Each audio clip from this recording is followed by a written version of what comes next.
बहुत बड़ा खुलासा, याकूब की मौत का बदला लेगा टाइगर मेमन। जी हां, इस वक्त की बड़ी खबर एबीपी न्यूज पर आप देख रहे हैं। 1993 के बम ब्लास्ट केस के आरोपी और याकूब मेमन के भाई टाइगर मेमन के बारे में ये नया खुलासा हुआ है कि टाइगर मेमन ने याकूब की मौत से पहले फोन किया था मुंबई में। इकोनॉमिक टाइम्स की खबर के मुताबिक मुंबई में आई टाइगर मेमन का फोन कॉल, जिसे ट्रेस और रिकॉर्ड किया गया मुंबई पुलिस द्वारा। टाइगर ने याकूब की फांसी के 1.5 घंटे पहले, जी हां, याकूब को 30 जुलाई को फांसी दी गई, 7 बजे सुबह फांसी दी गई, लेकिन उससे 1.5 घंटे पहले याकूब के घर लैंडलाइन पर फोन किया गया था और मां हनीफा से बात की गई थी। और ये फोन और किसी का नहीं, टाइगर मेमन का था। 30 जुलाई को याकूब को सुबह 7 बजे दी जानी थी फांसी और टाइगर ने मुंबई के अल हुसैनी वाले घर के लैंडलाइन नंबर पर सुबह 5:35 पर फोन किया। ये फोन ट्रेस किया गया मुंबई पुलिस द्वारा। 3 मिनट बात हुई है। जी हां, 3 मिनट ये बातचीत चली है मां हनीफा के साथ। टाइगर ने इंटरनेट से कॉल किया था और मुंबई पुलिस ने कॉल तो रिकॉर्ड किया है, लेकिन ये पता नहीं लगा पा रही है कि इसका आईपी एड्रेस क्या है। और अगर आईपी एड्रेस नहीं पता लगा पाई है मुंबई पुलिस, तो इसका मतलब ये नहीं जानकारी मिल पाई कि उसका लोकेशन क्या था, कहां से फोन किया गया। टाइगर ने परिवार को सांत्वना नहीं दी थी, बल्कि बदला लेने की बात कही थी। जी हां, टाइगर मेमन ने बदला लेने की बात कही थी याकूब की मौत पर। टाइगर ने कहा, याकूब की मौत का बदला लूंगा, परिवार के आंसू बेकार नहीं जाएंगे। मां हनीफा ने कहा कि बस हो गया, पहले की वजह से मेरा याकूब गया, अब और नहीं मैं देख सकती। ये मां हनीफा ने कहा। ये बातचीत ट्रेस की गई है और इकोनॉमिक टाइम्स में खबर छपी है, उसके मुताबिक मुंबई पुलिस ने टाइगर मेमन की फोन कॉल ट्रेस और रिकॉर्ड की है। याकूब की फांसी से 1.5 घंटे पहले टाइगर ने मुंबई में परिवार को फोन किया था। 30 जुलाई को सुबह 7 बजे याकूब को फांसी दी जानी थी। सुबह 5:35 पर टाइगर ने याकूब के मुंबई वाले घर अल हुसैनी में फोन किया था। टाइगर की बात मां हनीफा से 3 मिनट तक हुई। टाइगर ने याकूब की फांसी के लिए परिवार को सांत्वना नहीं दी, बल्कि बदला लेने की बात कही है, रेवेंज लेने की बात कही है। टाइगर ने कहा, परिवार के आंसू बेकार नहीं जाएंगे। मां हनीफा ने यह कहा फिर कि पहले की वजह से मेरा याकूब गया, अब और नहीं मैं देख सकती। तो ये इस वक्त की बड़ी खबर, बड़ा खुलासा टाइगर मेमन से जुड़ा हुआ। टाइगर मेमन की तलाश 22 साल से पुलिस कर रही है, लेकिन अब तक किसी भी तरह से कोई भी उसके बारे में सबूत नहीं मिल पाया, न ये पता लग पाया कि आखिर टाइगर मेमन है कहां, और लोकेशन भी ट्रेस नहीं हो पाया है टाइगर मेमन का। और ये जो बड़ा खुलासा है, उस पर और ज्यादा जानकारी उमेश कुमावत से लेते हैं। उमेश, लेकिन बड़ा सवाल यहाँ पर यह है कि अब मुंबई पुलिस क्या कह रही है इस पूरे खुलासे पर, क्या कुछ जानकारी? देखिए, मुंबई पुलिस इस बात की पुष्टि नहीं कर रही है, कंफर्म नहीं कर रही है कि इस तरह की कोई कॉल हुई है। लेकिन हो सकता है कि जो सुरक्षा एजेंसियां हो, उन्होंने इस तरह की कॉल ट्रेस की हो। और सबसे बड़ी बात निधि इसमें है कि जो कॉल ट्रेस की गई बताई जा रही है, उसमें कहीं लेकिन टाइगर ने ये नहीं कहा है कि वो टाइगर मेमन बोल रहा है। केवल दोनों की बातचीत से ये कहा गया है कि ये टाइगर हो सकता है जो उसकी माँ जो है हनीफा, उनसे बात कर रहा है। क्योंकि इससे पहले भी अब तक जब से टाइगर मुंबई से फरार हुआ था, तब से अब तक उसका कोई लोकेशन ट्रेस नहीं हुआ, ना उसने कभी यहाँ पर फोन किया। इसलिए काफी हैरानी जताई जा रही है कि जिस दिन याकूब मेमन की फांसी थी, उस दिन सुबह ये कॉल आई और इस तरह की जो बातचीत है वो हुई है। क्योंकि टाइगर के बारे में यही कहा जाता है, जैसे कॉल में ये कहा गया है कि वो सांत्वना नहीं दे रहा था, बदले की बात कर रहा था। अगर हम 1993 के धमाके की बात करें, तो उसके षड्यंत्र में अगर कहा जाए तो टाइगर मेमन सबसे बड़ा षड्यंत्रकारी माना जाता है। और धमाके इसीलिए उसने किए थे, ऐसे कहते हैं, क्योंकि टाइगर बहुत ही गर्म दिमाग का व्यक्ति था। और इसीलिए जब इस कॉल की बात हो रही है, तो उस कॉल में भी ये कहा जा रहा है कि वो सांत्वना नहीं दे रहा था, वो बदले की बात कर रहा था। यही बात 1993 के धमाके के वक्त भी दिखाई दी थी, और टाइगर ही था जो इस धमाके के लिए सबसे बड़ा षड्यंत्रकारी कॉन्स्पिरेटर माना गया है। निधि जी, उमेश, आपके पास लौटेंगे। इस वक्त जितेंद्र दीक्षित भी हमारे साथ मौजूद है। जितेंद्र, क्या इस बात के पुख्ता जानकारी मिल पाई है मुंबई पुलिस को या सिक्योरिटी एजेंसीज को कि क्या ये आवाज़ टाइगर मेमन की ही थी जिसने फ़ोन किया था फांसी वाले दिन 1.5 घंटे पहले? देखिए, मुंबई पुलिस ने इस बारे में आधिकारिक तौर पर कुछ नहीं कहा है कि ये आवाज टाइगर मेमन की है या फिर किसी और की है। और इस संदर्भ में अब तक आधिकारिक तौर पर पुलिस ने कोई जानकारी नहीं दी है मुंबई पुलिस ने।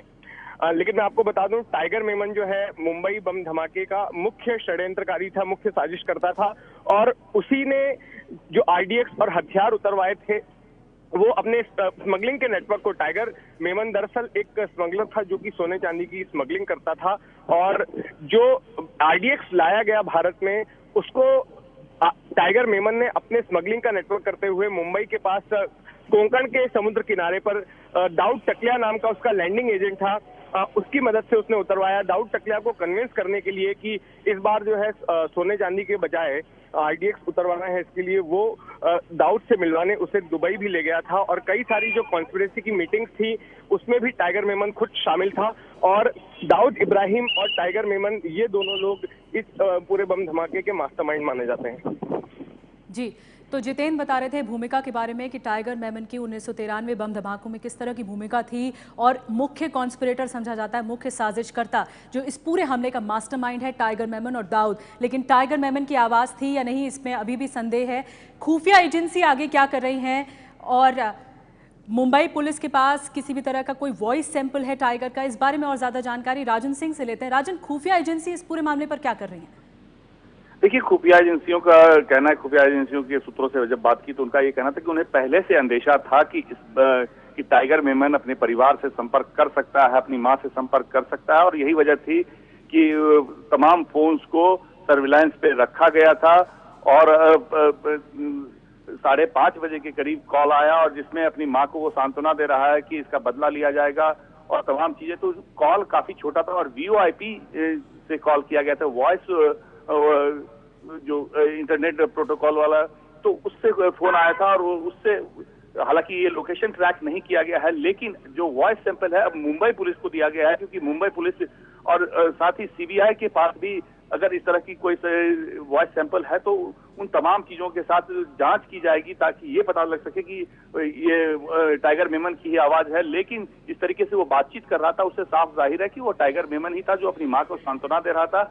आगे की जांच जारी है, लेकिन इस बात की पड़ताल की जा रही है कि कॉल कहां से किया गया। सबसे बड़ी बात यह है कि टाइगर मेमन के लोकेशन का पता करने की कोशिश कर रही हैं तमाम एजेंसियां, और जिस तरीके से राजन आप बता रहे हैं कि वॉइस सैंपल दिया गया है मुंबई पुलिस को खुफिया एजेंसियों की तरफ से, और जो ट्रेस किया गया है, लेकिन लोकेशन अब तक ट्रेस नहीं हो सकी है। तो क्या इस बारे में जानकारी केंद्र को भी दी गई है? इस पूरे मामले में केंद्र को भी लूप में लिया गया है?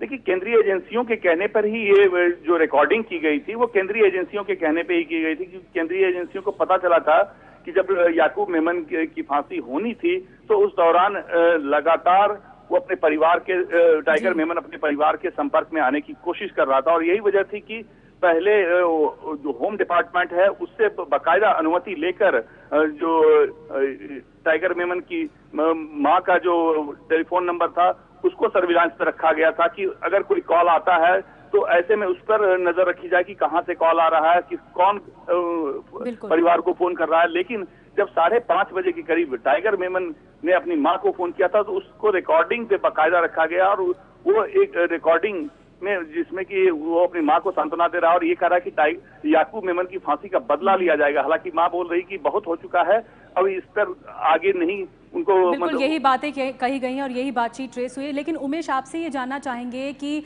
मुंबई पुलिस के पास वॉइस सैंपल है इस पूरी बातचीत का, तो क्या कुछ मैच कराने की भी कोशिश हो रही है? आगे की कार्रवाई किस तरह से बढ़ रही है?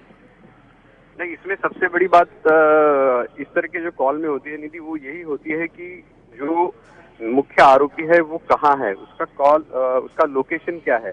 लेकिन जिस तरह से ये कॉल हुई है उससे ट्रेस हो पाना मुश्किल है कि उसकी लोकेशन कहाँ है। धमाके से उमेश, आपको ये रोकना चाहेंगे, याकूब के वकील श्याम केसवानी साहब इस वक्त हमारे साथ जुड़ गए हैं। श्याम जी, जो बड़ा खुलासा हुआ है, इकोनॉमिक टाइम्स के हवाले से खबर है कि टाइगर मेमन ने फोन किया था 30 जुलाई सुबह 7 बजे याकूब को फांसी दी गई, उससे 1.5 घंटे पहले बातचीत हुई है मां हनीफा से। आप क्या कहेंगे?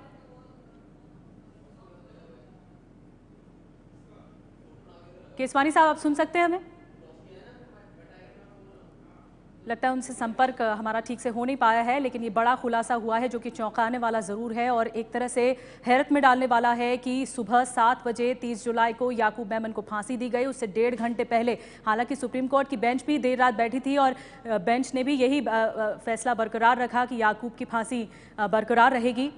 लेकिन 7 बजे से ठीक 1.5 घंटे पहले 5:35 पर टाइगर मेमन का फोन आया, क्योंकि खुफिया एजेंसियों के हवाले से ये कॉल ट्रेस किया गया और जो ट्रेस किया गया कॉल, उसमें साफ साफ टाइगर मेमन सांत्वना तो नहीं दे रहा लेकिन बदला लेने की बात कर रहा है। ये खबर छपी है इकोनॉमिक टाइम्स में और उसके मुताबिक हम आपको बता रहे हैं मुंबई पुलिस ने टाइगर मेमन की फ़ोन कॉल ट्रेस की और रिकॉर्ड की है।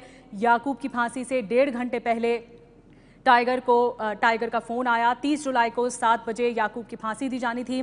सुबह 5:35 पर टाइगर ने याकूब के मुंबई वाले घर अल हुसैनी में फ़ोन किया था। टाइगर मेमन ने फ़ोन किया था और बातचीत हुई थी मां हनीफा से। तो ये इस वक्त की बड़ी खबर आपको बता रहे हैं। टाइगर की बात मां हनीफा से 3 मिनट हुई थी। ये 3 मिनट का समय बताया जा रहा है और टाइगर ने याकूब की फांसी के लिए परिवार को सांत्वना नहीं दी बल्कि बदला लेने की बात कही। याकूब की मौत का बदला लेने की बात कही। टाइगर ने कहा कि परिवार के आंसू बेकार नहीं जाएंगे। मां हनीफा ने यह कहा कि पहले की वजह से मेरा याकूब गया, अब और मैं नहीं देख सकती। ये मां हनीफा ने कहा है और जवाब दिया टाइगर ने, जब टाइगर ने इस बात को कहा कि मैं बदला लूँगा इस पूरे मामले पर, याकूब की मौत पर बदला लूँगा। लेकिन ये बड़ा खुलासा है। अब एक तरह से खुफिया एजेंसी लगातार इस पूरे मामले पर तहकीकात कर रही हैं कि जो कॉल ट्रेस हुआ है, हालांकि इसका लोकेशन अभी तक ट्रेस नहीं किया गया है क्योंकि कॉल इंटरनेट से किया गया था और इंटरनेट से कॉल किया गया था तो इसका IP एड्रेस पता करना बहुत ज़रूरी है और लोकेशन पता करने के लिए।